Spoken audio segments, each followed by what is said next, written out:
Gimana sih akhirnya suruh milih tuh di antara dua kan si Joshua tuh di saya juga sama Lucy nggak begitu kenal. Tahu pas ada kejadian saya baru ngerti kalau si Lucy itu ternyata ada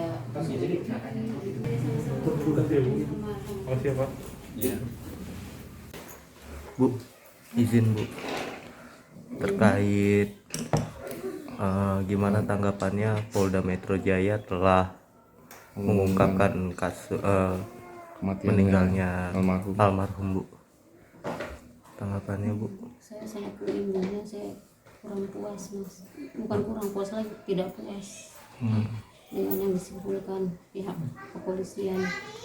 Ya sebelumnya bukan saya nggak percaya atau gimana, saya juga menghargai lah kerja kepolisian, saya acungi jempol, cuma di situ ada kejanggalan. Jadi saya merasa tidak puas dengan kesimpulan yang dikeluarkan. Ya, menurut Ibu kejanggalannya apa Bu? Kan tadi kesimpulannya bunuh diri kan. Terus saya bilang kalau bunuh diri itu dia nggak mungkin tusukannya banyak.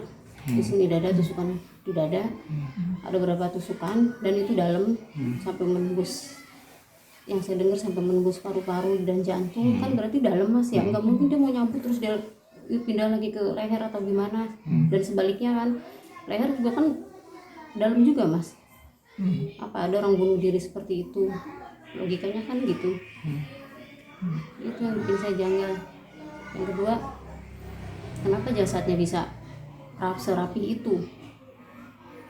Kalaupun dia bunuh diri mungkin udah posisinya nggak seperti itu, berantakan atau gimana ya kan, dia tusuk, dia kesakitan atau gimana kan pasti kan nggak mungkin serapi itu.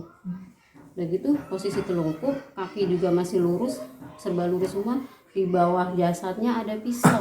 Nggak mungkin dia habis bunuh diri terus dia rapihin tuh pisau ditaruh di bawah jasadnya, kan nggak mungkin. Dia ngerasain sakit juga mungkin juga nggak karuan kan, masa dia sempet-sempetnya naruh pisau di bawah dia tidur terus dia tidurnya teratur begitu kan nggak mungkin.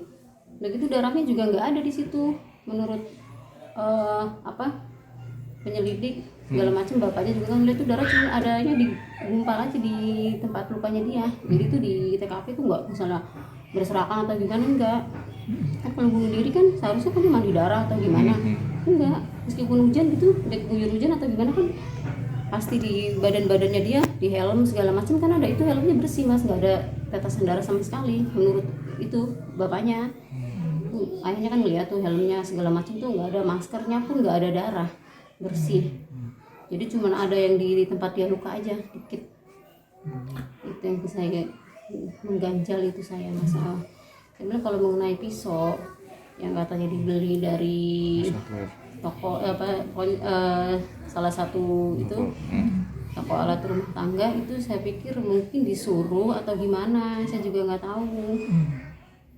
Terus udah gitu pisaunya pun yang ada di bawah jasad anak saya itu bukan pisau baru, sedangkan pihak kepolisian bilang tuh baru beli dari situ. Cuman pas dicek ternyata pisaunya tuh kayak udah lama gitu Mas. Tapi sebelum kepergian almarhum, Ibu pernah lihat almarhum bawa pisau itu apa gimana Bu? Enggak pernah Mas. Dan yang bikin saya heran juga, kenapa pas kejadian itu, setelah jasadnya ditemukan, baju seragamnya dia, seragam kerja itu nggak dilepas, dia cuma pakai dalaman kaos. Biasa kan dia pakai kaos oblong, nggak kaos oblong sih, kaos pendek gitu, terus dalamnya kasih kaos, luarnya pakai seragam. Nah itu seragamnya katanya udah dicopot, dilepas, dilipat kecil-kecil, dia masukin ke tas lempangnya dia. Nggak pernah dia begitu Mas. Jadi kalau misalnya pulang kerja pun tuh baju seragam masih nempel. Dan saya bilang kayaknya si Yudi tuh anaknya tuh nggak telaten sampai ngelipat kecil-kecil gitu. Kalau di rumah juga baju berantakan dilempar-lempar aja sama dia, nggak mungkin dia mau lipat-lipat. Kalau udah pulang kerja lempar ke mesin cuci atau gitu. Dia tuh nggak pernah yang namanya ngelipat baju itu, nggak pernah. Masa itu baju kok sampai dia lipat sampai kecil-kecil terus dia masukin ke tas lempangnya dia pas mau kejadian itu. Makanya saya nggak percaya banget, saya bilang ini kok rapi banget gitu, skenarionya bisa rapi, bisa kayak udah direncanakan gitu sebelumnya.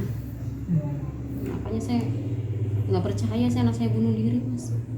Bener, soalnya di rumah juga dia nggak pernah tuh yang namanya apa kayak orang depresi atau gimana. Terus dia pun kalau ada masalah juga selalu cerita sama saya. Seberat apapun masalah dia pasti dia cerita. Kalau belum saya dengerin dia nggak bakalan mau ibaratnya kayak kemarin kayaknya kan sepertinya dia mau cerita sama saya, ada sesuatu yang mau disampaikan gitu. Cuman kalau dia misalnya belum belum sempat nyampein ke saya, dia pasti besoknya dia ngomong. Dia nggak pernah ada masalah dia pendam sendiri, itu nggak pernah. Berarti nggak ada gejala-gejala depresi gitu ya Bu? Nggak ada. Cuman kemarin aja yang pas mau malam kejadiannya siangnya nih, gini hari ini kan saya habis sholat saya ke atas ngosok, dia ngikutin. Terus saya kemana aja kan dibuntutin terus kan sama dia, mungkin itu dia mau cerita. Tapi sebelumnya sih dia kalau misalnya ada masalah pasti cerita mas, nggak pernah tuh dia sampai di nggak cerita terus sampai pokoknya dia harus mamanya tahu apa yang dia alami sama dia, harus mamanya tahu. Dia pasti kalau ada apa-apa curhat, nggak pernah nggak curhat meskipun anaknya itu pendiam. Karena gimana Bu? Ya harapannya sih saya cuma minta keadilan aja mas, minta keadilan. Selanjutnya sih dari pihak keluarga mungkin ya mengambil tindakan apa nanti saya itu dulu bicara sama bapaknya. Kalau dari pihak kepolisian ternyata faktanya seperti itu, ya mungkin karena dia lihat fakta di lapangan seperti itu jadi ngasih kesimpulannya kan begitu mas. Jangan lupa subscribe ya.